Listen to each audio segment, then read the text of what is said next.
Parang ayaw ko nang mag-live. Kaloka, nag-live ako kahapon. Nag-live ako kahapon na walang kaplano-plano kung ano bang ila-live ko. Ngayon, basta ko na lang pinindot yung live button. Tapos yun, nag-live ako. At para na lang akong syunga. Para na lang akong syunga dun sa live. At dahil wala na akong masabi, wala akong ibang alam na gawin, end ko na lang yung live ko. Anyways, thank you dun sa mga viewers na kahit na wala kayong napala, pinanood nyo pa rin yung live ko.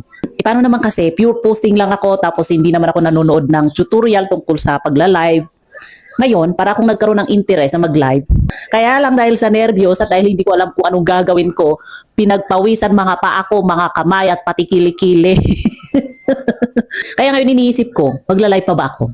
Di ba? Anyway, siguro mas maganda pag nag-live ako, yung nagtitinda ako. Di ba? Kaysa naman mag-live ka na wala lang.